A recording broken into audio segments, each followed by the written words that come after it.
হযরত ওমর রাদিয়াল্লাহু তাআলা আনহুর জামানার ভিতরে হযরত ওমর ছিলেন খলিফাতুল মুসলিমিন, আমিরুল মুমিনিন। হযরত ওমর রাদিয়াল্লাহু তাআলা এমন একজন রাষ্ট্রনায়ক, এমন একজন নেতা, রাত্রি যখন গভীর হইত আমাদের নেতাদের মতন ঘরের মধ্যে টাকা পয়সা গন্ত না। রাত্রি যখন গভীর হইত গরিব দুঃখী মানুষের দুয়ারে যাইয়া খবর নিত। কথা বলেন ঠিক কিনা? আমাদের মতন নেতা কথা কয় না কেন? অক্কসে ফাড়া কথা কয় না কেন? অক্কসে তুই মামলা দে কথা বলেন না কেন? আর এই মাঝখান থেকে নেতা ডাক দেখে, শোন পিটিভি রাস্তা ধরবি আর কথা কয় না। আর এই তোর মারছে না, 5টা মামলা দিবে, আমি উচিত কইতেছি। আর টাকা লাগবে, এটা রাতবেলা আমার বাড়িতে পৌঁছে দিবে। কথা কয় না কেন? এমন নেতা কথা বলেন, এমন নেতা আছে না? কিন্তু ওমর কি এমন নেতা? ওমর এমন একজন নেতা, অর্ধ পৃথিবীর খলিফা, খলিফাতুল মুসলিমিন, আমিরুল মুমিনিন। জোরে বলেন আল্লাহু আকবার। মুসলমান ভাইরা আমার, বন্ধুগণ, হাদিসের কিতাব খুললে পাওয়া যায় ইয়ামিনের কিছু গোত্র মানুষ একদিন হযরত ওমর রাদিয়াল্লাহু তাআলা আনহুকে জিজ্ঞাসা করছে, ওমর রে, আপনি এত বড় একজন রাষ্ট্রনায়ক, এরপরও আপনার কতগুলো আপনার প্রজারা আছে, কতগুলো সৈন্যরা আছে, এদেরকে দিয়ে তো আপনি সমাজের খবর নিলেও তো পারতেন। ওমর ডাক দিয়ে কই, ভাই রে, এরা কি হাসরের ময়দানে আমি ওমরের পাপের বোঝা নিবে? আমি যদি মানুষের দরবারে না যাই, মানুষের ঘরে ঘরে যদি না যাই, তাইলে এই মানুষ যদি হাসরের ময়দান যেদিন কায়েম হবে, আমি ওমরের বিরুদ্ধে আমার আল্লাহর দরবারে যদি নালিশ করে, আমার আল্লাহ যদি আমার জাহান্নামে দেয়, আমি ওমর আল্লাহর জাহান্নামের আগুন সহ্য করতে পারবো না। এই ওমর রাদিয়াল্লাহু তাআলা একদিন মদিনার বুকে ঘুরতেছেন, হঠাৎ করে হযরত ওমরের কানে একটা কান্নার আওয়াজ আসলো। এইবারে 2টা সন্তান ডাক দিয়ে কই, মা গো, আমার বাবা মারা গেছে কয়েকদিন হইল। ও মা, কয়েক মাস হইল আমার বাবা মারা গেছে। ও মা, আজ কয়েক মাস হইল আমরা তো গোস্ত খাই নাই। মা, আশেপাশের বাড়ির গুলো তো গোস্ত রান্না করে, কিন্তু আপনি তো আমারে গোস্ত খাওয়ান না। এইবার মা জননী ডাক দিয়ে কই, বেটা তোমরা দাঁড়ায় দাও। এইবারে মা জননী সুন্দর করে ওযু করে 2 রাকাত সালাতুল হাজতের নামাজ পড়িয়া আল্লাহর কাছে 2 হাত তুলিয়া ডাক দিয়ে কই, ওগো মালিক,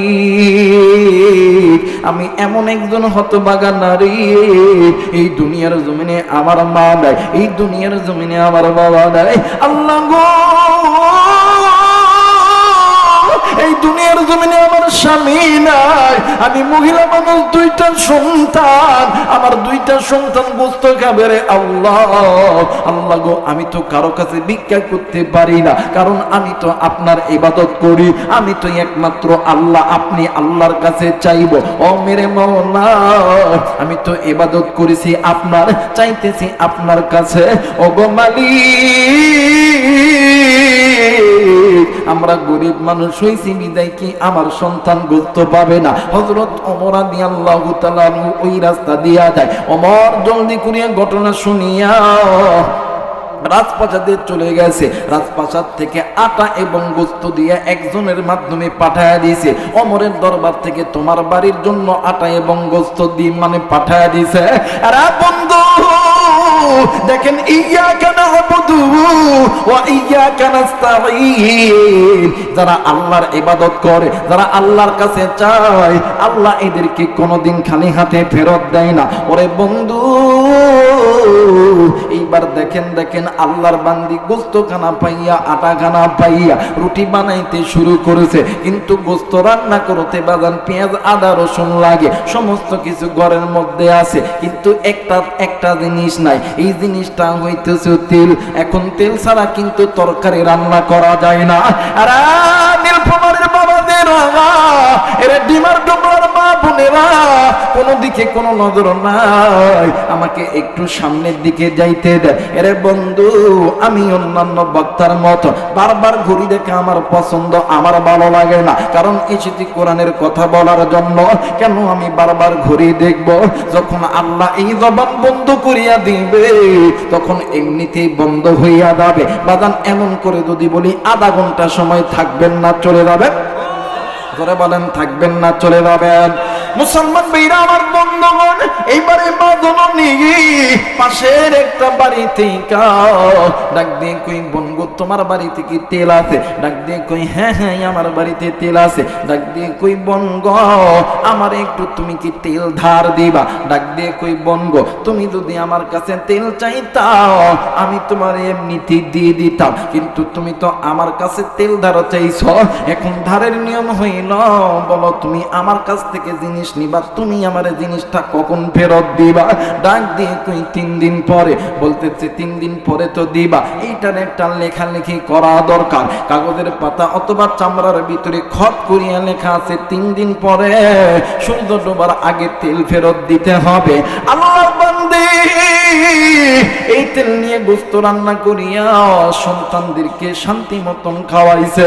এই সন্তান সহ এই মহিলা ডাক দিয়ে কই, আল্লাহ গো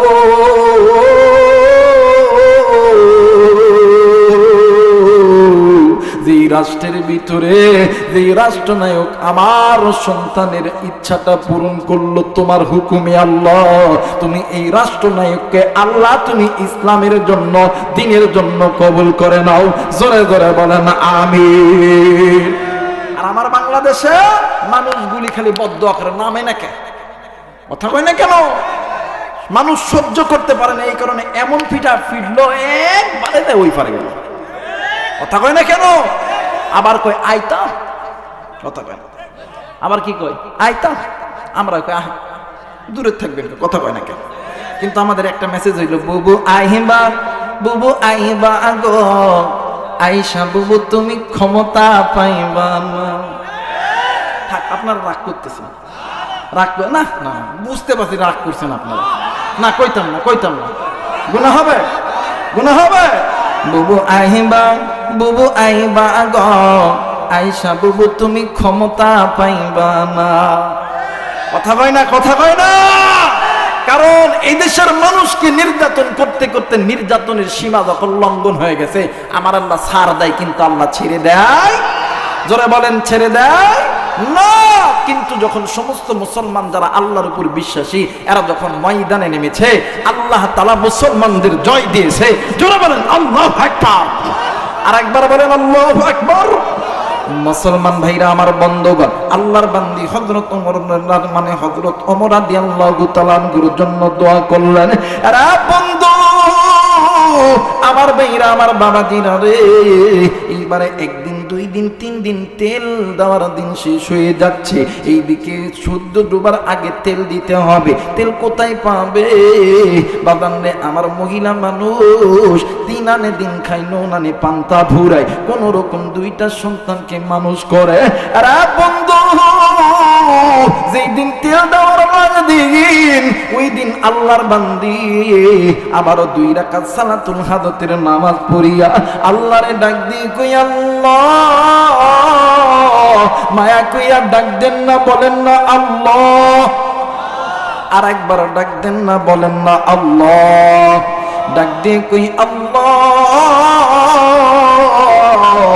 ও মালিক, আমি তো একজন মহিলা, আল্লাহ আমি তো ইবাদত করি, আপনার সাহায্য চাই গো আপনার কাছে। আল্লাহ গো আমি একজনের কাছ থেকে ধার করিয়া তেল কিনছি রে আল্লাহ, এই তেল যদি তার কাছে ফেরত না দিতে পারি তাইলে তো আমি মুনাফিক হয়ে যাব, আমি না ফরমান হয়ে যাব, আমি তো ওয়াদা বরখেলাপকারী হয়ে যাব। না গো আল্লাহ না, আমি যদি ইমানদার হইয়া থাকি, ইমানদারদের পক্ষে আপনি আল্লাহ থাকেন। কারণ ওয়ালা তাহিনু ওয়ালা তাহজানু ওয়া আনতুমুল আ'লাউনা ইন কুনতুম মুমিনিন। যদি মুমিন হও, ভয় নাই চিন্তা নাই, বীজের মালা পরায়া দিবেন কে?